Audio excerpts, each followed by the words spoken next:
Good morning बच्चों। तो हमने यूनिफॉर्म एक्सेलरेटेड मोशन के जो दो न्यूमेरिकल्स थे वो हमने सॉल्व कर दिए, है ना। और ये जो सर्कुलर मोशन है ऑल्सो कैन बी से एज रोटेशनल मोशन, बराबर है। ओके, तो circular motion that is an one type of rotational motion. और अपना जो चैप्टर नंबर 7 है ना, वो भी रोटेशनल मोशन के बेस ही है। क्लियर?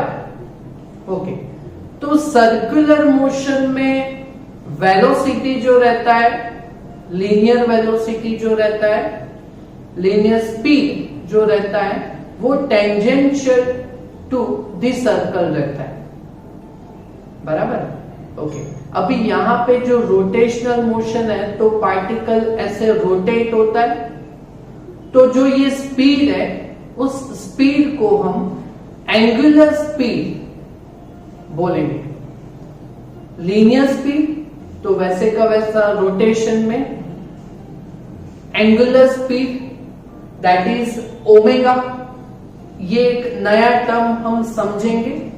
और अपना जो सेंट्रीपिटल एक्सेलरेशन है ए सफिक्स में सी, वी स्क्वायर बाय आर जो हमने डिराइव किया हुआ है, बराबर, इस इक्वेशन को हम एंगुलर स्पीड के टर्म में यहां पे डिराइव करेंगे। तो समझो, तो ये दो न्यूमेरिकल्स जो है वो आपको आ जाएंगे, है ना। तो ये हमारा सर्कुलर मोशन का टॉपिक यहाँ पे कंप्लीट हो जाएगा, बराबर है। ओके, तो हमें क्या समझना है आज नया physical term, that is angular speed, angular velocity that is omega. उसको हम ओमेगा, ये डब्ल्यू दिख रहा है ना, बड़ा डब्ल्यू या छोटा डब्ल्यू, छोटा डब्ल्यू। ओके, तो इसको हमें समझना है। ओके, तो हम समझेंगे एंगुलर स्पीड को।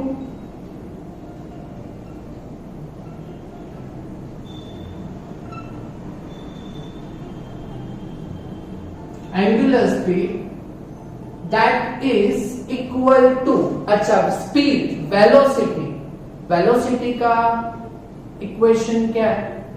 तो velocity is equal to displacement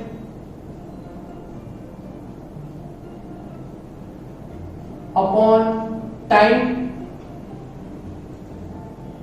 बराबर है। ओके, वेट, हाँ, okay, displacement okay upon time, बराबर है। बट ये जो स्पीड है वो लीनियर है, लीनियर स्पीड में तो ये लीनियर डिस्प्लेसमेंट कहा जाएगा। बट यहाँ पे एंगुलर डिस्प्लेसमेंट, यहाँ पे एंगुलर स्पीड है तो ये डिस्प्लेसमेंट ऐसे गोल घूम के होगा तो वो एंगल बनाएगा। तो ये डिस्प्लेसमेंट को हम क्या बोलेंगे? एंगुलर डिस्प्लेसमेंट बोलेंगे। कौन सा डिस्प्लेसमेंट बोलेंगे? एंगुलर डिस्प्लेसमेंट बोलेंगे।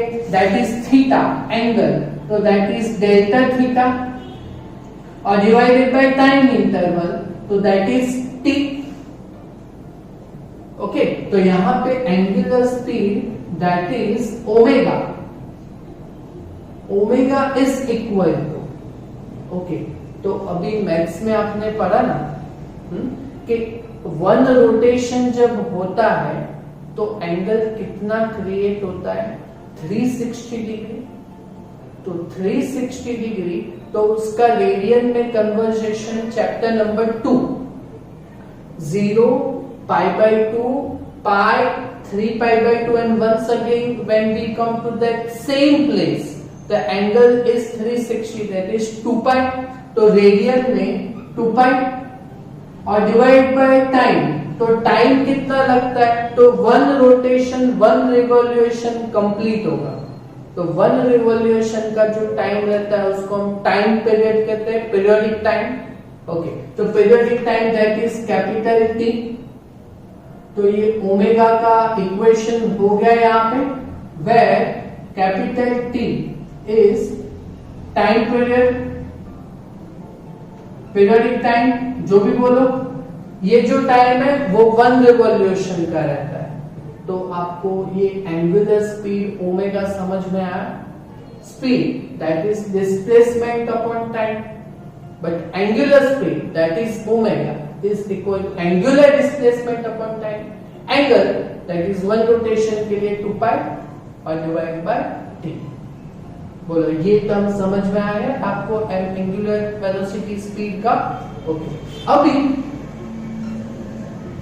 इस स्पीड को हम लीनियर वेलोसिटी के साथ, लीनियर स्पीड के साथ हम कंपेयर करेंगे, है ना। तो linear speed v that is equal to, okay, तो linear speed v that is equal to linear displacement upon time, है ना। तो जो ये लीनियर डिस्प्लेसमेंट में है वो उसको आर्क बोलेंगे, बराबर। ओके, तो that is arc upon time, बराबर है। Okay, that is v is equal to arc की डेफिनेशन, आर्क की definition angle into radius. Okay, तो रेडियस इनटू एंगल, ये आपने पढ़ा है ना चैप्टर नंबर 2 में। चैप्टर नंबर 2 में ये स्टार्टिंग में आया था ना, है ना। आर्क की definition, arc that is equal to angle into radius, पढ़ा था, है ना। Angle is equal to arc by radius पढ़ा था ना, angle theta is equal to arc by radius, तो arc is equal to radius into angle divide by time, बराबर है। ओके, तो v is equal to, तो ये radius that is equal to arc into angle that is delta theta divide by delta t। Okay, चलो, तो v is equal to r, और ये क्या हुआ, angle upon time interval, angular displacement upon time interval, that is our angular speed omega. तो v is equal to r omega, that is relation between linear speed v and angular speed omega, v is equal to r omega, है ना। तो हमें अगर अपना centripetal acceleration का जो equation है उसको अगर हमें एंगुलर स्पीड के टर्म में लाना है तो कैसे लाएंगे। So centripetal acceleration, centripetal acceleration AC is equal to v square by r। Okay, v की जगह पे अगर हम r लिखेंगे, है ना, that is r square omega square divide by r। तो क्या होगा, यहां से एक r कैंसिल हो जाएगा न्यूमरेटर डिनोमिनेटर से, तो सेंट्रीपिटल एक्सेलरेशन का इक्वेशन क्या है, r ओमेगा स्क्वायर। क्लियर। तो देखो ये centripetal acceleration in terms of angular speed omega हो गया ना। तो यहाँ पे ओमेगा का डेफिनेशन, इसका लीनियर स्पीड के साथ relation v is equal to r omega, और centripetal acceleration in terms of angular speed हो गया ना। ओके, अभी इसका यूनिट यहाँ पे लिखने का भूल गए।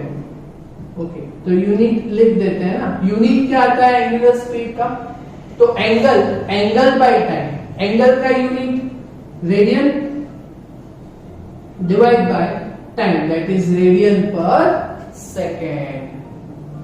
क्लियर, समझ में आया ये टॉपिक। ओके, तो ये नोट है, इसको समझना है। तो ये दो न्यूमेरिकल्स आपको आ जाएंगे, that is our last illustration number 10 for 3 marks and exercise number 17 that is for 2 marks. Okay, तो इस दो न्यूमेरिकल्स को हम सॉल्व करते हैं। ओके, तो इलस्ट्रेशन नंबर 10 के लिए जाते हैं। An insect trapped in a circular groove. Insect, cockroach वगैरह जो इंसेक्ट रहता है वो कोई सर्कुलर ग्रूव में ट्रैप फंस गया है ना, जिसका रेडियस 12 सेंटीमीटर है. ओके, तो radius r is equal to 12 centimetre. Okay, अगर इसको मीटर में आपको कन्वर्ट करना है तो कर सकते हो, no problem, no issue with that. But text में जितने भी आंसर है वो सेंटीमीटर के टर्म में, तो इसको सेंटीमीटर में ही रखेंगे. अगर मीटर में कन्वर्ट करना हो तो डिवाइडेड बाय 100 तो 0.12 हो जाएगा. बट हम अकॉर्डिंग टू द बुक ही करते हैं, बराबर है. ओके, ये रेडियस हो गया. अगर आप मीटर में करके आंसर लाओगे तो भी चलेगा, कोई रॉन्ग नहीं है ना. बट मैं अकॉर्डिंग टू द टेक्स्ट ही जा रहा हूं. ओके, अभी क्या है, जो वो इंसेक्ट है जो सर्कुलर ग्रूव में ट्रैप्ड हुआ है ना, उसका रेडियस तो हो गया और वो क्या कर रहा है, तो 7 रिवॉल्यूशन इन 100 सेकेंड में कंप्लीट कर रहा है ना. मतलब 7 रिवॉल्यूशन ऐसे घूम के, है ना, 7 रिवॉल्यूशन वो 100 सेकेंड के टाइम में कंप्लीट कर रहा है. तो दूसरे यहाँ पे 2 क्वेश्चंस है, ए एंड बी. तो हम पहले क्या फाइंड करेंगे, time to complete 1 revolution, that is time period, है ना. तो हम वो फाइंड करते हैं. तो हियर 7 रिवॉल्यूशन के लिए time t is equal to 100 second. Okay, तो for 1 revolution time small t is equal to capital T कहा जाएगा, तो वो फाइंड आउट करेंगे, है ना. तो capital T is equal to, capital T is equal to कितना आएगा, तो ये उल्टा कर देंगे, 1/7 इंटू 100. तो 100/7 अगर करेंगे हम तो हमारा टाइम पीरियड का आंसर आ जाएगा. चलो, तो 100/7, तो 100/7 यू विल हैव 14.28. कितना, 14.28. तो दैट इज 3. तो टाइम पीरियड आपको मिल गया. ओके, अभी यहां से हम क्या करते हैं, तो 2 क्वेश्चन सॉल्व करते हैं. पहला, what is angular speed, that is omega, and what is linear speed, that is v. तो angular speed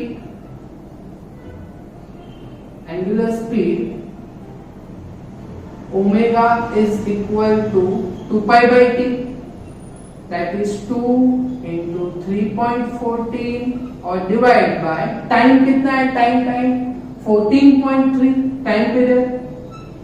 ओके, तो अगर इसका हम करेंगे तो एंगुलर स्पीड का आंसर यहां पे आ जाएगा.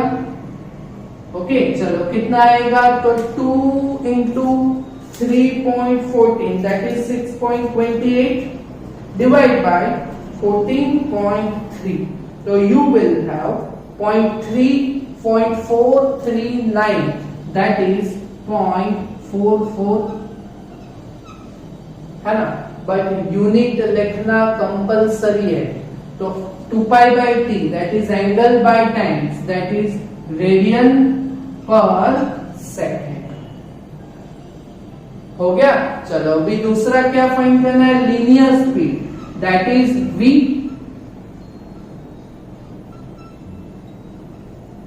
अच्छा, तो एंगुलर स्पीड हो गया, तो लीनियर स्पीड का relation with angular speed v is equal to r omega. Omega बोलते हैं उसको, है ना. v is equal to r omega. Okay, radius कितना है, सेंटीमीटर में ही है, 12 इंटू ओमेगा का वैल्यू कितना है, 0.44.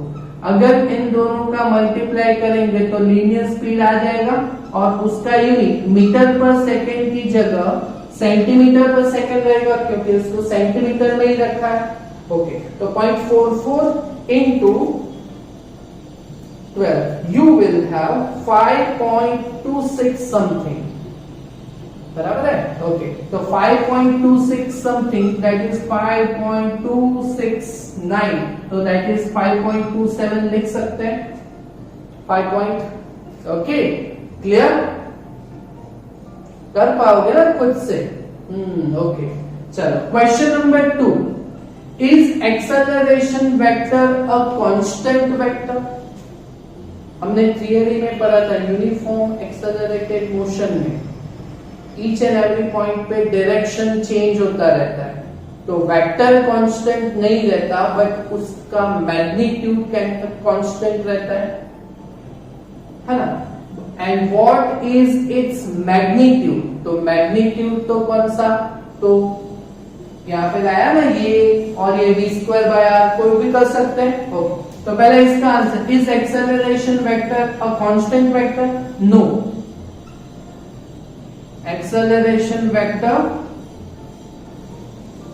is not constant vector,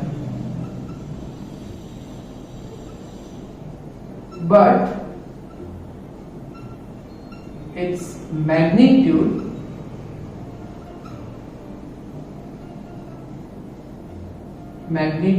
is constant.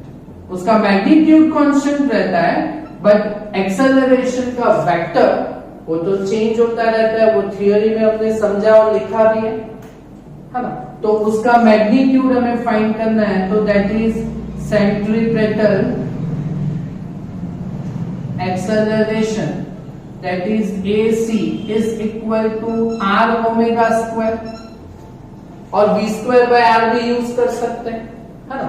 चलो रेडियस कितना है यहाँ पे सेंटीमीटर में 12, ओमेगा का वैल्यू कितना है, ओमेगा का वैल्यू यहाँ पे फाइंड किया ना 0.44, दैट इज 0.44 का स्क्वायर, ओके। तो एक्सेलरेशन यहाँ पे आ जाएगा, एक्सेलरेशन का यूनिट मीटर पर सेकेंड स्क्वायर, बट यहाँ पे सेंटीमीटर पर सेकेंड स्क्वायर आएगा क्योंकि रेडियस सेंटीमीटर में रखा हुआ है, ओके। तो इसका आंसर कैसे आएगा, तो 12 into 0.44 into 0.44 you will have 2.32, कितना आएगा आंसर, 2.32, क्लियर, समझ में आया।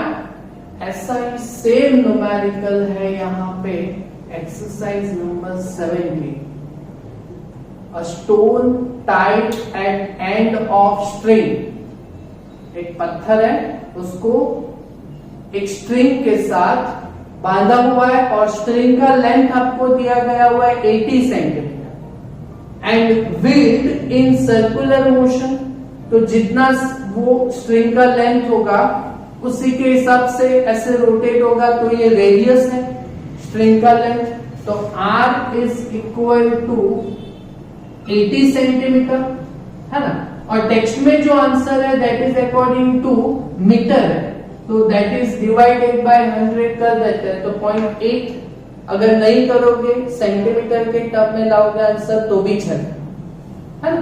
मैं बुक के हिसाब से कर रहा हूं, okay.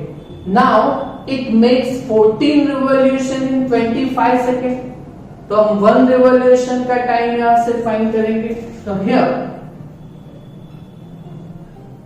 for 14 revolution time t is equal to 25 second, तो 1 रिवॉल्यूशन का टाइम, for 1 रिवॉल्यूशन के लिए जो टाइम रहेगा उसको हम टाइम पीरियड कैपिटल टी कहते हैं, तो कैपिटल टी का वैल्यू कैसे आएगा, तो 1/14 इंटू 25, अच्छा तो 25 डिवाइडेड बाय 14 करेंगे, है ना। ये सेम न्यूमेरिकल है जैसे इलस्ट्रेशन 10 किया हुआ है ना। तो कितना आ जाएगा 1.78 सेकेंड, तो ये टाइम फाइंड आउट हो गया, ओके। तो हमें क्या फाइंड करना है, what is its magnitude and direction of its acceleration, तो एक्सेलरेशन का मैग्नीट्यूड फाइंड करेंगे, अच्छा। तो एक्सेलरेशन का magnitude that is r omega square, तो पहले हम ओमेगा का इक्वेशन 2π/t, तो पहले एंगुलर स्पीड फाइंड कर लेते हैं। ओके, तो angular speed omega is equal to 2π/t। अच्छा, तो 2 इंटू 3.40 डिवाइड बाय 1.78।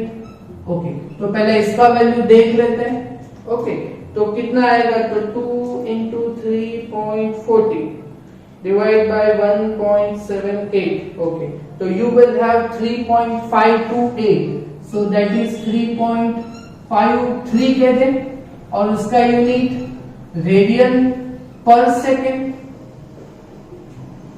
है ना। तो magnitude and direction of acceleration find करना है। तो magnitude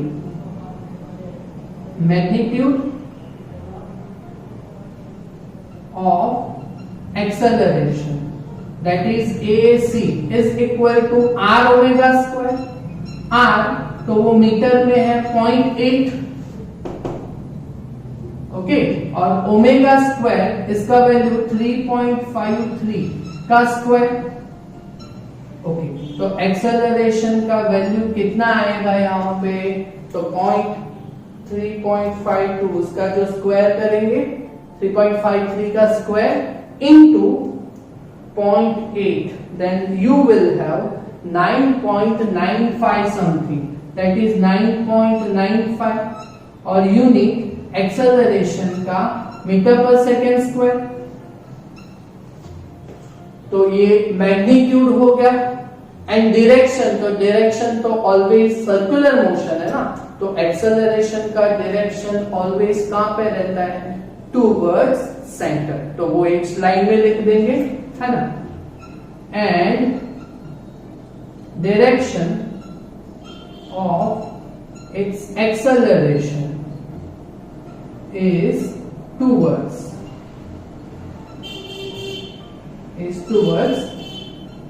centre of circular path. बोलो समझ में आए ये दो न्यूमेरिकल्स? इस कॉन्सेप्ट के बेस ये दो सेम न्यूमेरिकल्स हैं, वो कर पाओगे ना सॉल्यूशन अपने आप खुद से।